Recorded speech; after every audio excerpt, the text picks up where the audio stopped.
এদিকে লঙ্কার অধিপতি রাজা রাবণ তার সৈন্য সামন্তদের নিয়ে ছুটে চলেছেন তার রাজ্যের দিকে কর আদায় করার জন্য। এগো লঙ্কার অধিপতি আর ভয়ে আর রাবণ রাজা নামে খ্যাতি গো। লঙ্কার অধিপতি রাবণ রাজা নামে খ্যাতি গো। ভাই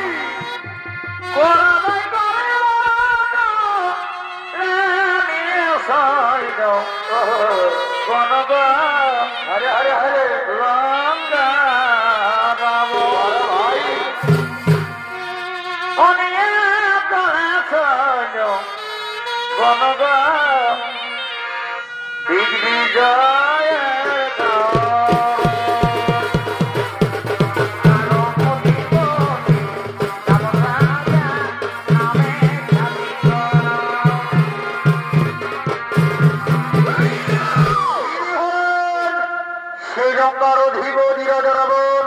তাই নিত্য হিরে করবেন আপনার সকলের সুপরিচিত সনাম ধন্য ওস্তাদ বাবা সিং মোরার প্রিয় শিষ্য নিত্য শিল্পী আকাশ চন্দ্র বন্দ্যোপাধ্যায়।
তাদের কাছ থেকে আমরা রাজস্ব আদায় করবো। চলো চলো রে আমার সৈন্য সামন্তগণ, আর বিলম্বে নাহি প্রয়োজন। চলো আমরা রাজস্ব আদায় করার জন্য বেরিয়ে পড়ি।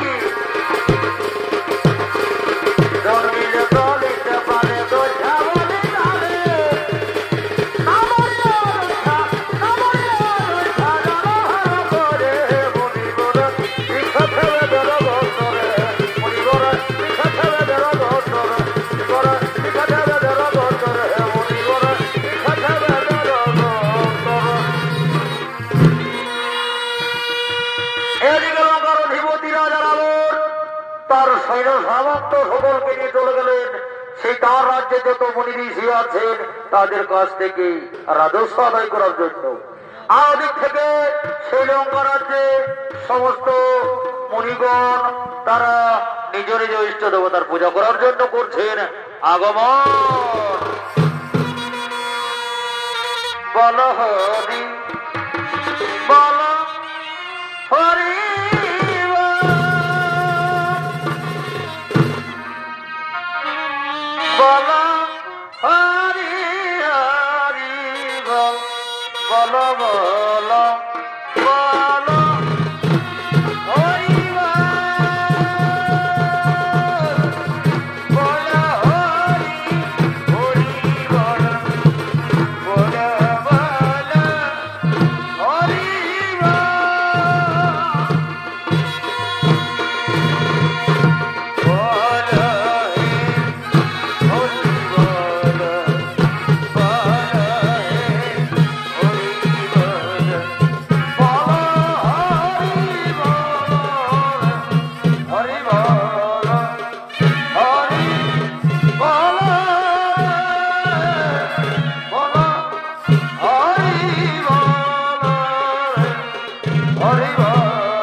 রাবণ রাজার অত্যাচার কমানোর জন্য তারা নিজ নিজ ইষ্ট দেবতার করিছেন পূজন।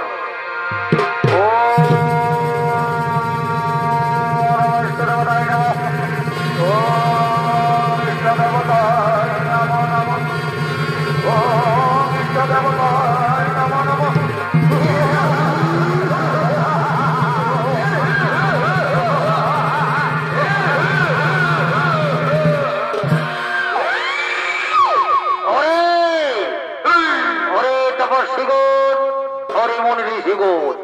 আমার রাজ্যে বসবাস করতে গেলে আমাকে কর দিতে হবে, আমাকে রাজস্ব দিতে হবে। এ কি বলছেন রাজেন, এ কি বলছেন? আমরা ঋষি, আমরা মণি, আমরা তপস্বী, আমরা কোথা থেকে কি পাবো? আমরা তো তোমায় কর বা রাজস্ব দিতে পারবো না রাজন। কি রাজস্ব দিতে পারবে না? কি বললি রে তপস্বীগণ, তোমরা রাজস্ব দিতে পারবে না? শোনো শোনো আমার মন্ত্রী, সেনাপতি, সৈন্যগণ, এই আমার রাজ্যে সমস্ত মনি ঋষির কাছে কর আদায় করো, রাজস্ব আদায় করো। আর যদি তারা রাজস্ব দিতে না পারে তাদের হাত কেটে, পা কেটে, গোড়া কেটে রক্ত শোষণ করো।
আমাদের রাজ্যে যত মনি ঋষি ছিল সবার কাছ থেকে আমরা রাজস্ব আদায় করতে গেছিলাম মহারাজ।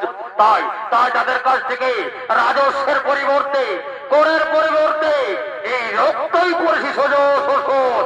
এই দিন মহারাজ দাও দাও দাও।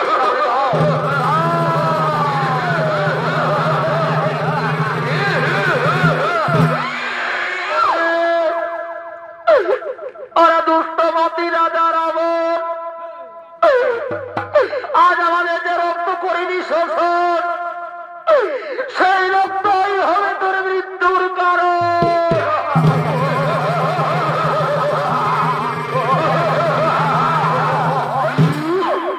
ওরে ওরে তপস্বী, আমায় অভিশপ্ত করলে তপস্বী, দেখি দেখি এই রক্তই আমার কিভাবে মৃত্যু ঘটায়।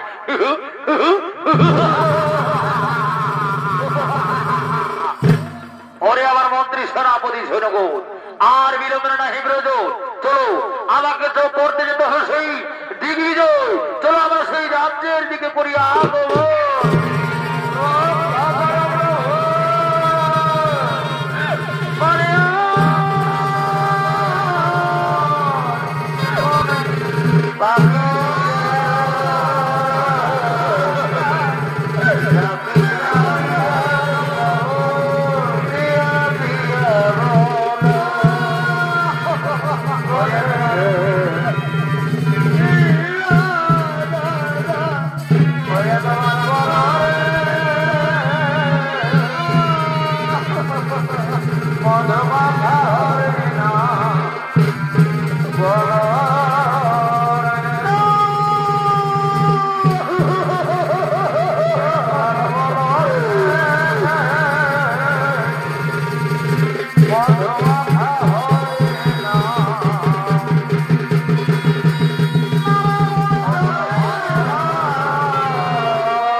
এদিকে লঙ্কার অধিপতি রাজা রাবণ তার রাজ্যের সমস্ত মণি ঋষির কাছে রক্ত শোষণ করলে আর চলে যাওয়ার জন্য সেই দিগ্বিজয়ী যাচ্ছে।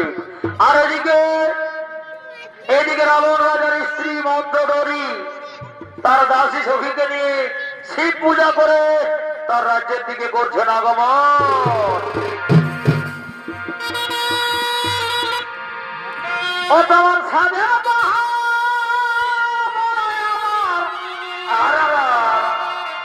লাগে রে ভালো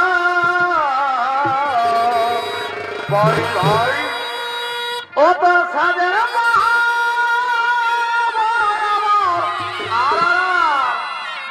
লাগে রে ভালো ঝোলা ভালো শাড়ি তোর ঝোলা ভালো ঝোলা ভালো রে ঝোলা ভালো শাড়ি তোর ঝোলা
যাওয়ার আগে তো আমার আগমনে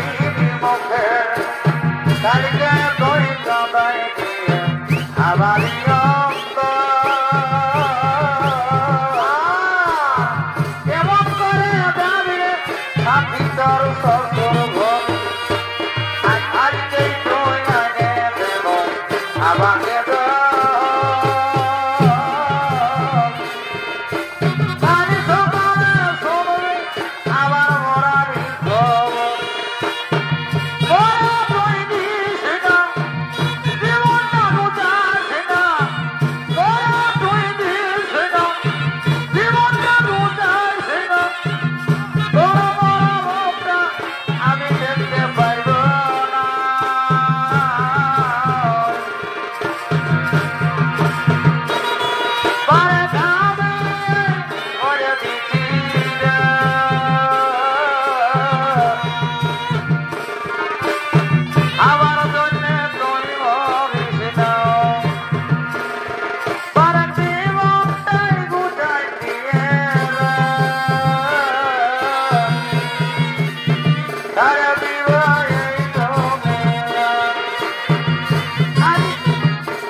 Bye.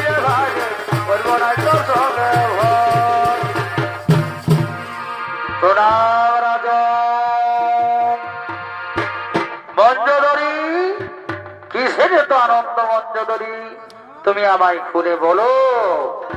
স্বামী গো, আনন্দের দিনেই তো আনন্দ করতে হয় স্বামী, আনন্দের দিনেই তো আনন্দ করতে হয়। শোনো মঞ্জদরি শোনো, এই যে আমি আমার রাজ্যে যত তপস্বীগণ ছিল তাদের কাছ থেকে আমি করের পরিবর্তে রক্ত শোষণ করেছি। ওই দেখো সেই রক্ত, এই রক্ত আমি দিগ্বিজয় করার জন্য। স্বামী গো, ও গো স্বামী, এই তো সবে মাত্র বিয়ে হয়েছে, আর তুমি যদি দিগ্বিজয়ে চলে যাও আমি কাকে নিয়ে বাঁচবো স্বামী? বলো না স্বামী, বলো। মঞ্জদরি, তুমি আমার কাছে বাধা দিও না মঞ্জদরি, আমাকে দিগ্বিজয়ে যেতেই হবে, তুমি আমায় তাড়াতাড়ি বিদায় দাও। স্বামী গো, ও গো স্বামী, তুমি দিগ্বিজয়ে যাও, আমি মানা করব না, তবে কতদিন পর ফিরে আসবি তুমি একটু বলে যাও স্বামী, কতদিন পর তুমি ফিরে আসবে?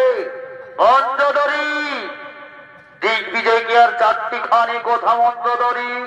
আমি নিজেই জানি না, আমি নিজেই জানি না যে আমি কতদিন পর ফিরে আসবো। তুমি আমায় তাড়াতাড়ি বিদায় দাও, নইলে ওই যে কালকুটের বিষ, ওই যে কালকুটের বিষ রয়েছে, সেই বিষকে আমি আত্মহত্যা করব। না না স্বামী, না, তুমি এত বড় কথা বলতে পারলে স্বামী, তুমি এত বড় কথা বলতে পারলে? এই নাও স্বামী, এই নাও, এই যে আমি শিব পূজা করে এসেছি, সেই চন্দনের ফোঁটা নিয়ে তুমি আজ তোমাকে আমি বিদায় জানালাম।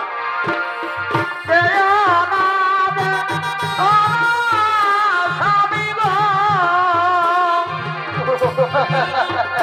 স্বামী আমারে ছাড়িয়া আই গো, তোমার বিনে আমার প্রাণ বাঁচে।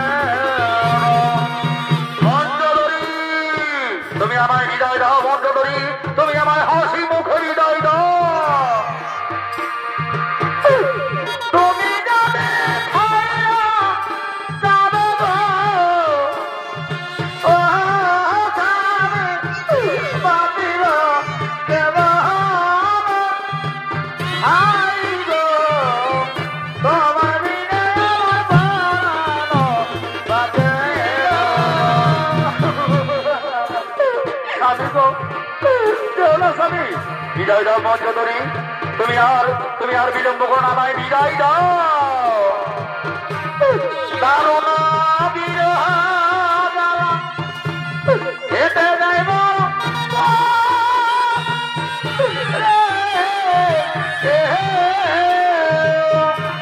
তুমি পরে আসবে দেখবে বলে মহরে, দেখবে বলে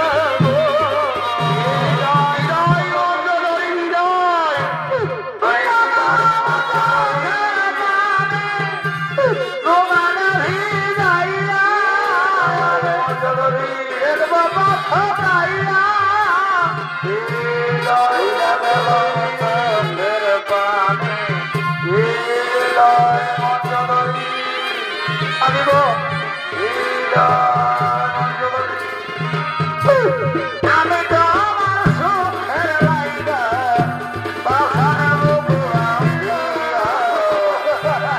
আসবো কথা গাইয়া, ওরে আমার প্রাণের বউ, তোমায় ছাড়ি দেব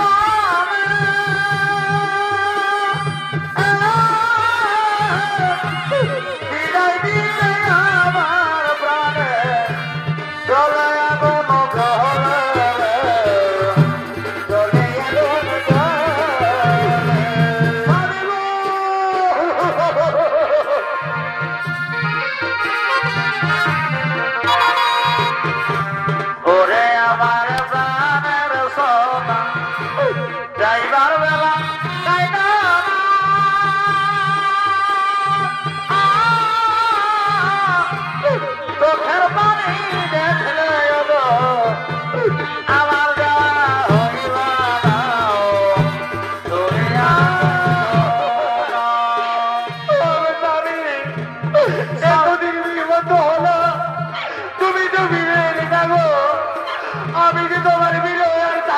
পারছি না স্বামী, আমি যে তোমার বিরহে আর থাকতে পারছি না।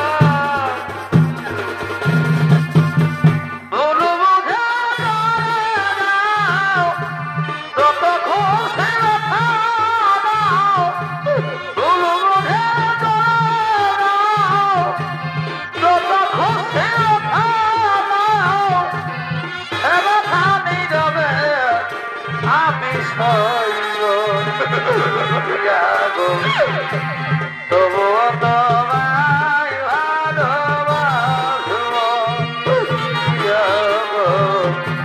তবুও তোমায় ভালোবাসবো।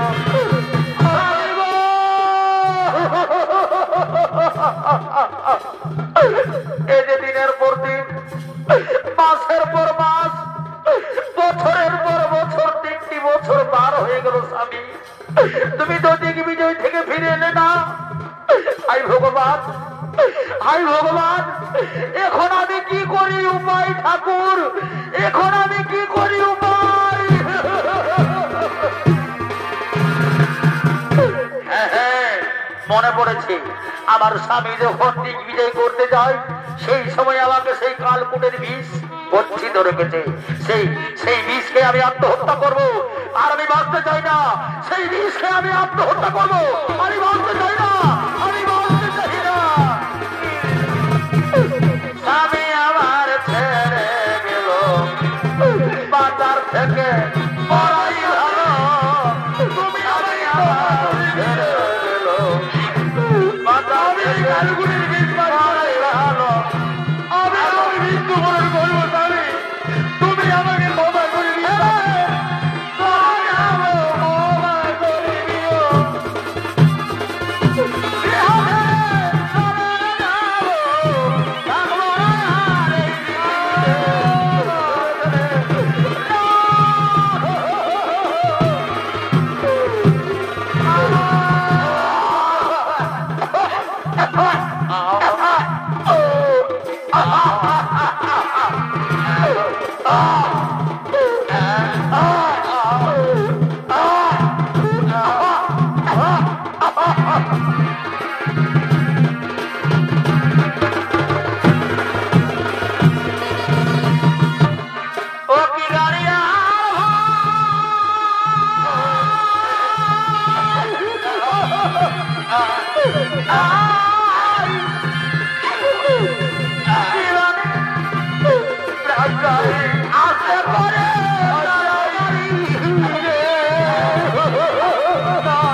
মঞ্জদরিকে ছেড়ে চলে গেলেন সেই দিন বিজয়ী।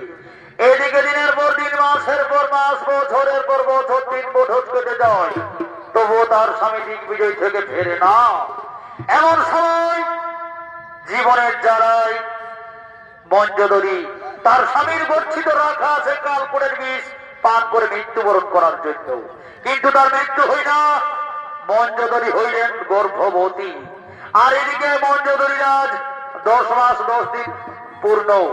তাই গর্ভের যন্ত্রণা সহ্য করতে না পেরে, গর্ভের যন্ত্রণা সহ্য করতে না পেরে কাঁদতে কাঁদতে তার রাজসভার দিকে করছেন আগমন।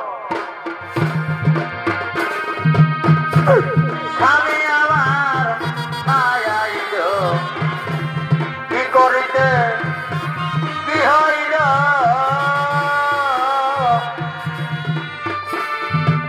স্বামী আমার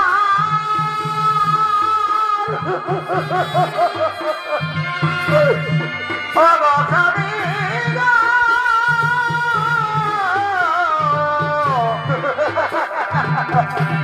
স্বামী আমার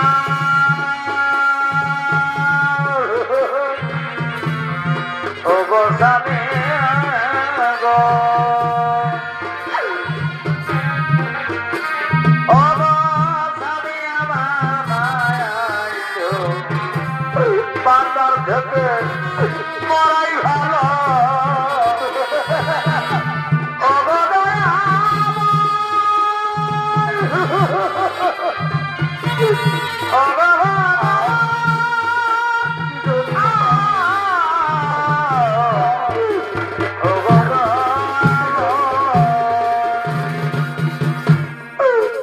ভগবান, আমার স্বামীর সেই কালকুটের বীজ গচ্ছিত রাখা আমি খেলা মৃত্যুবরণ করার জন্য। কিন্তু ঠাকুর আমার তো মৃত্যু হলো না, আমি হইলাম গর্ভবতী। আজকে আমার 10 মাস 10 দিন পূর্ণ। তাই এই ব্যাপারটা যদি সারা রাজ্যের লোকে জেনে যায় আর মহারাজ যদি এই সময় ফিরে আসেন, আমি কি করে তার কাছে মুখ দেখাবো ভগবান? আমি কি করে তার কাছে মুখ দেখাবো? তাই আমি এখন কি করি উপায়? হ্যাঁ হ্যাঁ, মনে পড়েছে, মনে পড়েছে। এই সমস্ত ঘটনা আমি আমার দাসীর কাছে খুলে বলবো। তারা যেমন বলবে আমি তাদের কথা মতো কাজ করবো। কোথায় কোথায় ওরা আমার দাসী? এক্ষুনি ছুটাই দাসী, এক্ষুনি ছুটে আয়।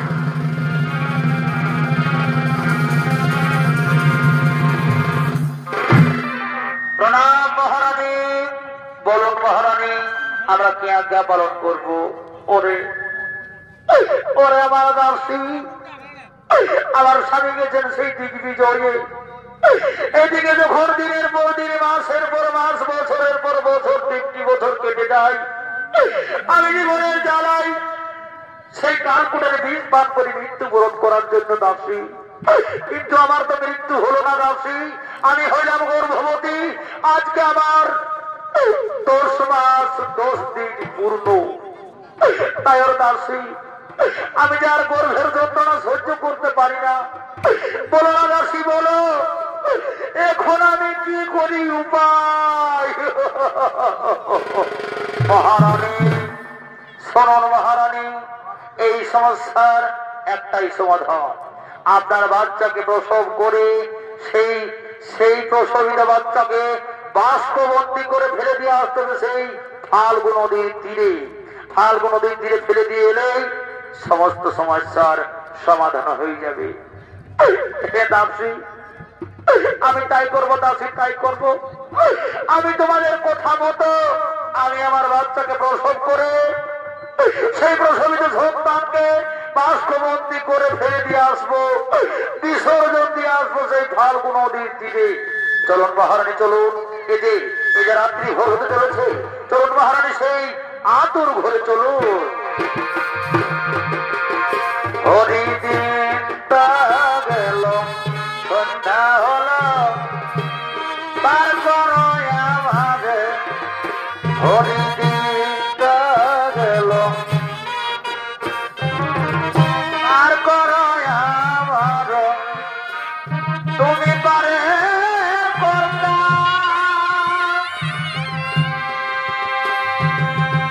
ওরে বিধি আমার,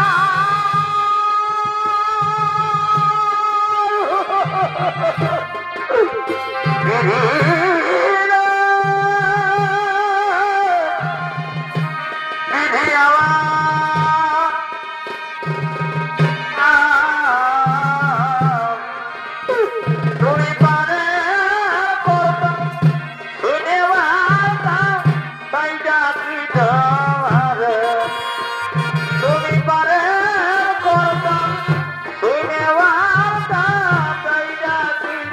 আমার হরিণীটা গেল কন্যা হলো গো পার করো আমার হরিণীটা গেল কন্যা হলো পার করো আমার হরি আমার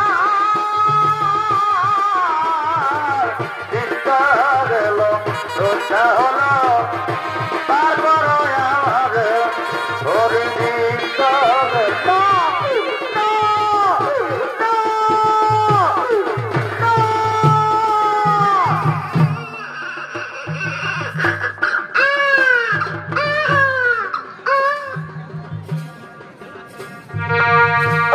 মহারানী মহারানী এই যে মহারানী আপনার কোল জুড়ে এক শিশু কন্যা জন্ম নিয়েছে মহারানী উঠুন মহারানী উঠুন ওরে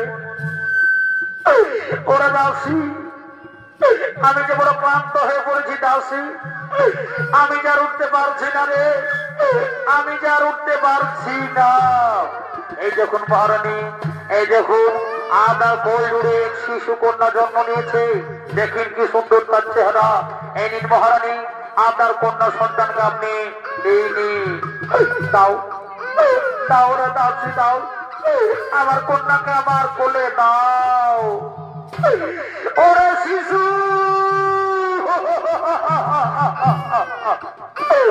কাঁদিস রে মা কাঁদিস রে ওরে মা তুই কেন আমার কোলে জন্ম নিলি রে মা আমি যে তোকে জন্ম দিয়েও পালন করতে পারবো না রে মা আমি যে তোকে জন্ম দিয়েও পালন করতে পারবো না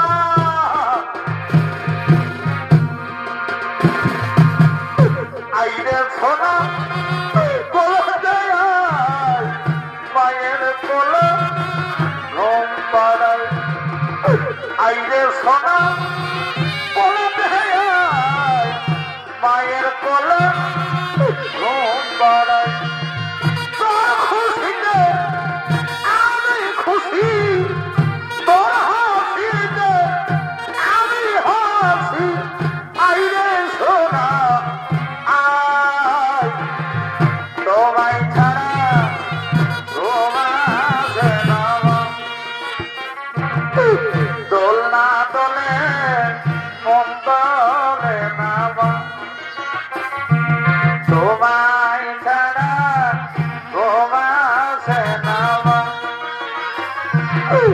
দোলনা দোলে মন দোলে না মহারানী মহারানী আর দেরি করলে হবে না মহারানী এই যে রাত্রি প্রায় ভোর হতে চলেছে চলুন মহারানী চলুন আপনার সেই শিশু কন্যাকে বাস্তববন্দি করে ভোরের মধ্যে আমাদেরকে ফেলে দিয়ে আসতে হবে সেই ফাল্গুন নদীর তীরে চলুন মহারানী চলুন আর দেরি করবেন না ওরে দাসী ওরে দাসী ওগো মায়েরা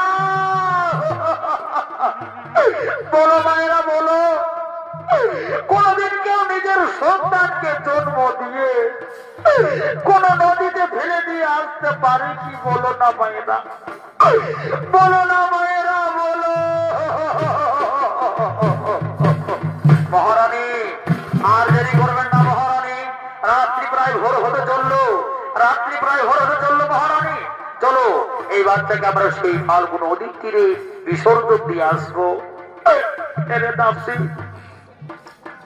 হ্যাঁ আমি তাই করব আমি তোদের কথা মতো এই শিশু কন্যাকে বাস্তববন্দি করে ফেলে দিয়ে আসবো সেই নদীর জলে অবিধীরে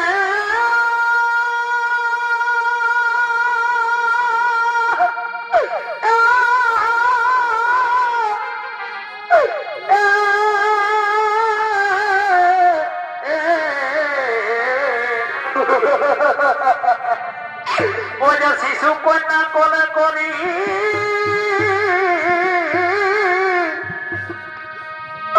আজ নয়নে বহিছে বাড়ি এব পাগলিনী যোগিনী যাব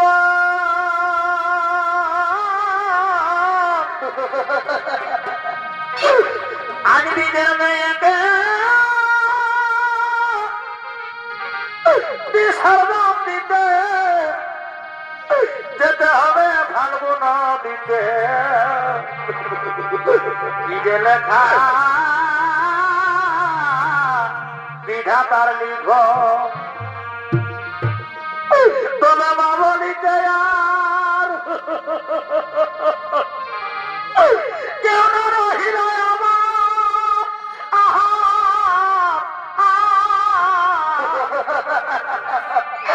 আমায় কে ডাকিবে মাতৃ রূপে দেব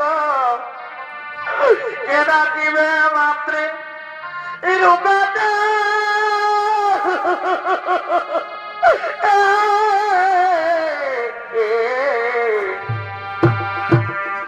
কালারি বগয়ামি রহিতে কালারি বগয়ামি রহিতে আমায় এনে বলাইল স্বামীতে গো এনে বলাইল স্বামীতে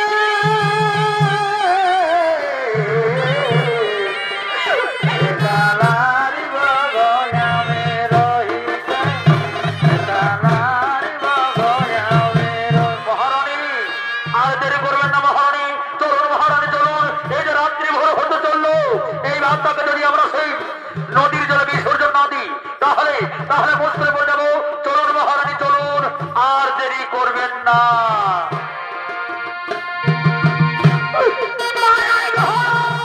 এই সংসারে এই সংসারে কেউ আছে কেউ যাইবে ফিরে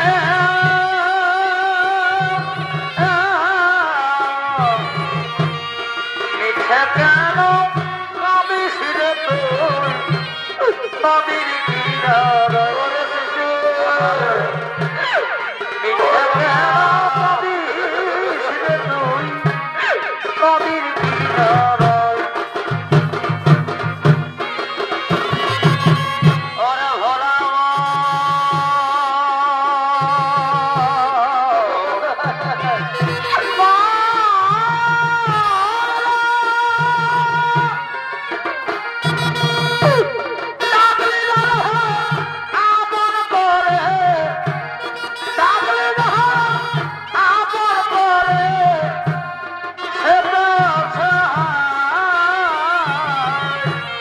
ও ভাগিনে কেঁদে চলে যায় আয় রে ও ভাগিনে কেঁদে চলে যায় চলুন মহারানী আর দেরি করবেন না সেই রাতটাকে আমরা বাস্তববন্দি করে ফেলে দেবো সেই ফাল্গুন দিদি এই সংসারে মায়াই ঘরে এই সংসারে কেউ কেউ নাই ফিরে মিথ্যে কেন কাঁদিস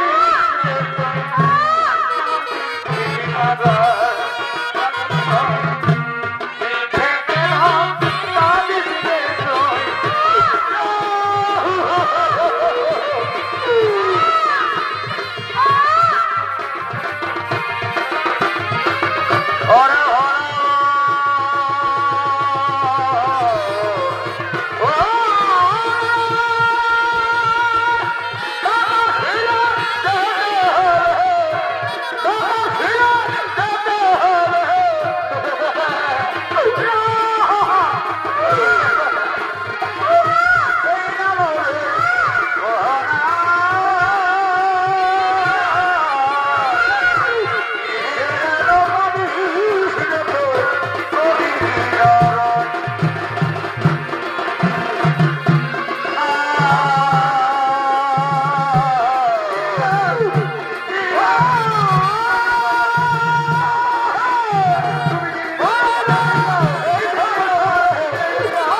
এদিকে মন্দোদরী ক্লান্ত হয়ে পড়লেন, তার দাসীরা তাকে পৌঁছে দিয়ে দিলেন সেই তার রাজপ্রাসাদে।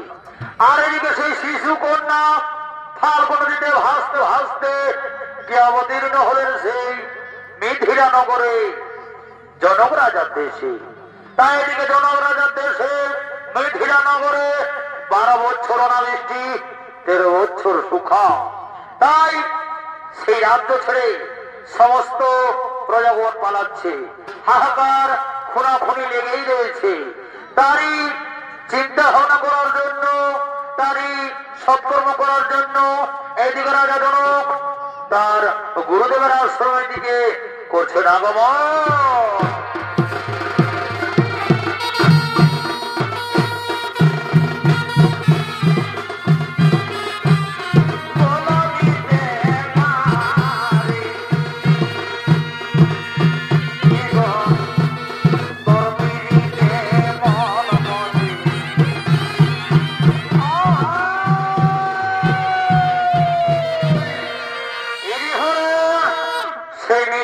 অধিপতি রাজা জনক।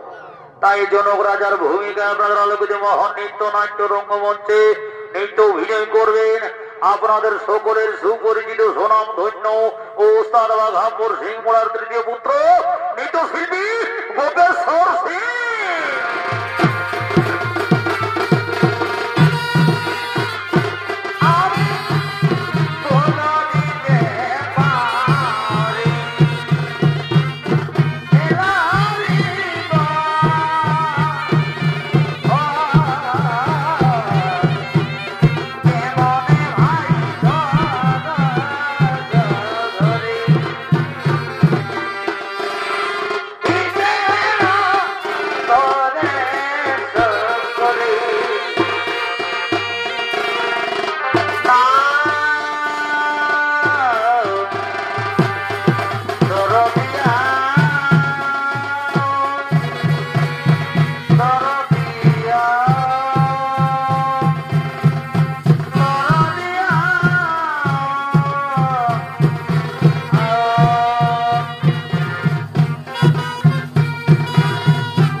Hola,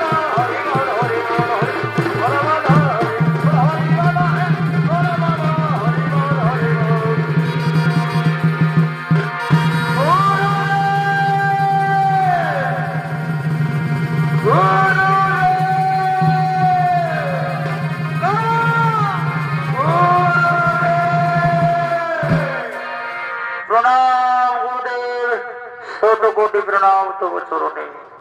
আয়ুষ্মান ভব। রাজন বলো, রাজন বলো, কেন আমার আশ্রমে করেছ আগমন? গুরুদেব, গুরুদেব, আজ আমার রাজ্যে 12 বৎসর অনাবৃষ্টি, 13 বৎসর সুখা। তাই আমার রাজ্য ছেড়ে অনেক প্রজাগণ পালাচ্ছে, খুনাখুনি আর রাহজানি লেগেই রয়েছে। তাই আমি এখন কি করি উপায় বলুন গুরুদেব। ও হে রাজন, ও হে রাজন, আমি আমার ইষ্ট দেবতাকে স্মরণ করে জেনে নিচ্ছি যে কি করলে তোমার রাজ্যের মঙ্গল হবে। তাই তাই গুরুদেব ইষ্ট দেবতার জন্য, তাকে স্মরণ করার জন্য ওইদিকে তপস্যায় বসছে। ও ইষ্ট দেবতায় নমঃ, ও ইষ্ট দেবতায় নমঃ, ও ইষ্ট দেবতায় নমঃ। শোনো রাজন, শোনো, আমি আমার ইষ্ট দেবতাকে স্মরণ করে জেনে নিয়েছি তুমি তোমার জমিতে লাঙ্গল চষো, তাহলে তোমার সমস্ত মনস্কামনা হইবে পূরণ। প্রণাম গুরুদেব, আমি তাই করব। আপনার কথা মতো আমি আমার নিজের জমিতে লাঙ্গল চষবো। কোথায় কোথায় ওরা আমার বিদ্রোহ? এক্ষুনি ছুটে আয়।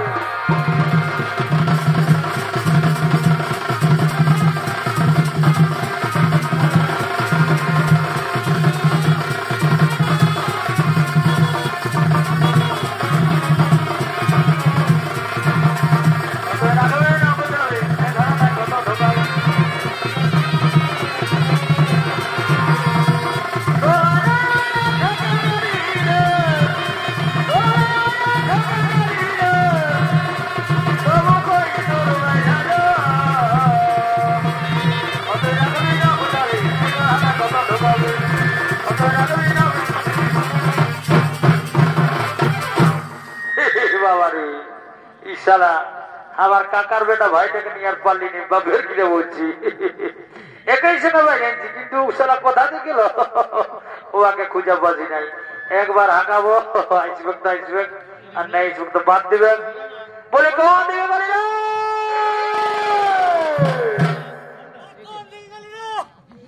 বাবা ইশারা নগর সিংহ রে বাবা।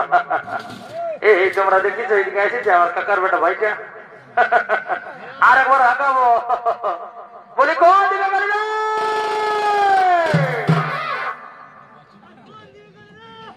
এ বাবা। আমি এটা চলে এসেছি আর ওইদিকে খুঁজছে কানা বড় দেখতেই পাইনি মনে হচ্ছে। দেখি দেখি পরদেশি परदेसी जाना नहीं मुझे छोड़ के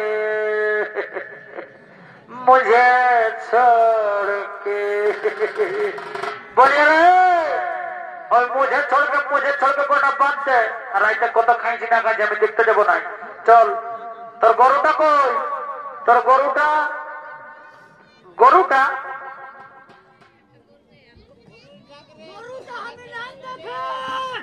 বাবা তবে কে দেখব তোর গরু তুই নেন দেখব তা আমি দেখবো?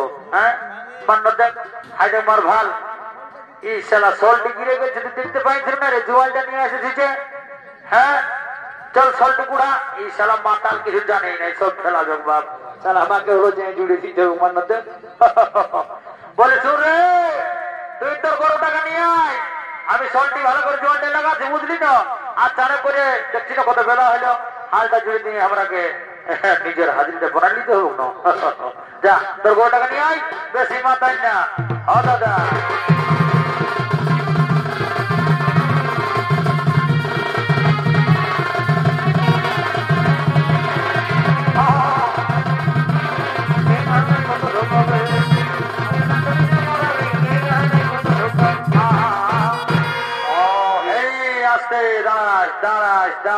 বদমাইশি করি না, ডাক দিয়া দিকে করিস না বাপ, নাই তোর কমিটির লোক ওটা গুলা বিপদ করে দিব। হ্যাঁ বলিয়ে দাদা শোন শোন শোন, চল তুই কি চা করবো বলতে ঝিলিস তো গরু গিয়ে লাগছো জোর চল। হ্যাঁ দাদা ঠিকই তো বলছিস। বাইরে চল চল চল হে তোর গোটাকে তুই লাগার আমি আমার গোটা লাগি সরিয়া সর সর আস্তে আস্তে হে সর সর সর সর সর হে ও না হে দেখি দেখি দেখি হি না শালারা আগে দিকে যাচ্ছে রে বাবা এমন না তোটা ঠেঙা দিব বেটার গরু এখানে দেখবি না তোটা ফাটাই দিব বুঝতে পারছি না চল রাজা ঘরের ব্যাপার কতক্ষণে ডাকেছে আমার আগে বন্য এখন সেটা কি হবে এই কত বেলা হয়ে গেল চল চল চল চল সরিয়া এই লে এটা কি বোধ বাইকে করবি বাবা কোন দিকে যাচ্ছিস হে আসতে এ বাবা এ বাবা ইশালার গরু বেড়ে বদমাইশ রে বাপ কি বলবো বন্য তো লোকের পাশে ইস বাবা বাবা বাবা চল চল একটা ঠাড়া দেবো ট্যাংটা ভাঙিয়ে দিব কি ঢেঙা যে আর মাথায় আনা ঠিকই আছে বাবারা আর মাথায় আনা রে বাবারা এদিকে এই আনো হ্যাঁ দেখি দেখি ভাই তুই জোয়ানটা নিয়ে আয় আমি গরুগুলো সরে আছি না আমি জোয়ানটা লেগছি দাদা লেগছি হ্যাঁ দেখি দেখি এটি আর কিসে ঢিলা রে বাবা বুঝতেই পারলি না স্ক্রুটা ঢিলা দাঁড়াইছে দাঁড়াইছে একটুকু একটুকু এই তো দেখি জবটা কোন দিকে গেল বাবা এই তো পাইছি ইস বাজাই বুঝো একবারে এক পাক দু পাক তিন পাক এই বেরোবে বেটা তোর কাঁধে কত রক্ত হয়েছে দাঁড়াই শালটা চাপা দেবে তারপর দেখছি বলি দাদা তুই জোয়ানটা টাকা আর আমি হালটা নিয়ে যাচ্ছি অনেক বেলা হবে দেখি ধনে নাইল তোর যাবার মন মাথা বাঁধিতে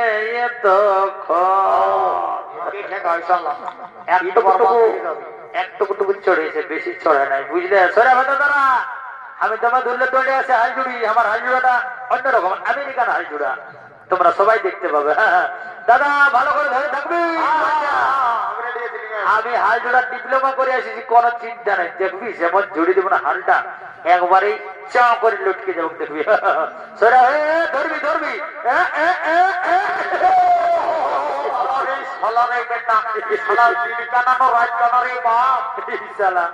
বলছে আমি আমেরিকা থেকে ডিপ্লোমা করে এসেছি এই হালজুড়ার কচ্ছু জানে কিচ্ছু জানে না দাঁড়াই বলি ভালো করে জোর রে পেদরা এতটুকু খাইনি আমার তোর দিকে ঢুকার দিছি যে এই সারা জোর উঠবে ঢুকা তবে না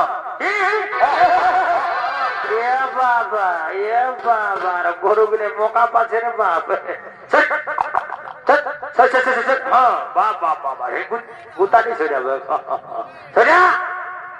ঈশালার গরু রে হালটা জুড়তে না জুড়তে পেছু টাকা আগে দিকে করে দিছিস বাপ দাঁড়া দাদা ভালো করে ধর এইবারে একদম মাইন্ড মনে আমি জাপানি হালজোড়ে ঠিক আছে তুই যত্ন লাগান দে আর আমি মহারাজকে ডেকে দিতে চললি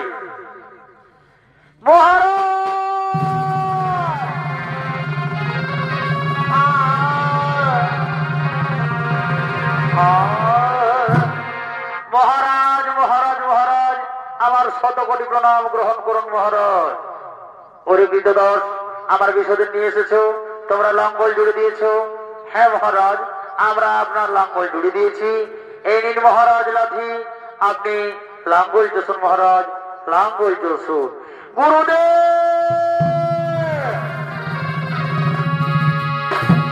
প্রণাম গুরুদেব আপনার কথা মতো আমি আমার জমিতে লাঙ্গল চষতে চললাম গুরুদেব আমি আমার জমিতে লাঙ্গল চষতে চললাম 12 বছর বেলায় 13 বছর সুখাব আজ জনগরা যায় হার বাহিছে উঠিবে নবা শিকাগো হার বাহিছে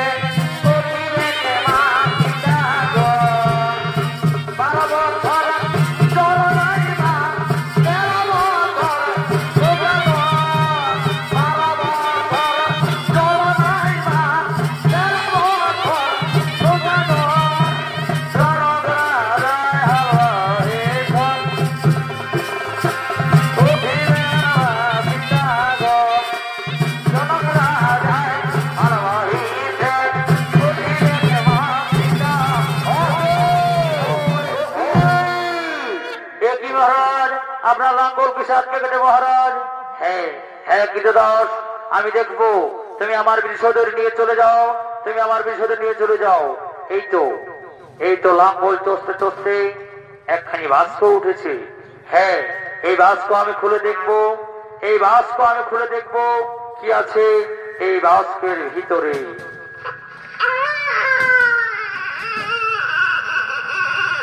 গুরুদেব, একই গুরুদেব, আমি লাঙ্গল চষতে চষতে এক বাক্সের মধ্যে শিশু কন্যা উঠেছে। গুরুদেব, এক শিশু কন্যা উঠেছে। হ্যাঁ রাজন, এই শিশু কন্যা সেই শিশু কন্যা নয়, স্বয়ং লক্ষ্মীর অংশে তার জন্ম, স্বয়ং লক্ষ্মীর অংশে তার জন্ম। হ্যাঁ গুরুদেব, হ্যাঁ গুরুদেব, লক্ষ্মীর অংশে জন্ম। তো এই শিশুর আপনি নামকরণ করে দিন, আপনি নামকরণ করে দিন। হ্যাঁ হ্যাঁ রাজন, এই শিশু যেহেতু 12 বৎসর ধরিত্রী মাতার সাথে ছিল, তাই আমি এর নাম রাখলাম সীতা। সীতা সীতা। প্রণাম গুরুদেব, প্রণাম।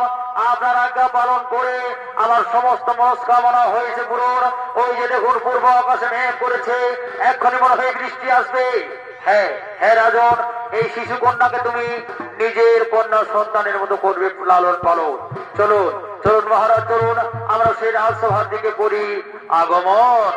ভালো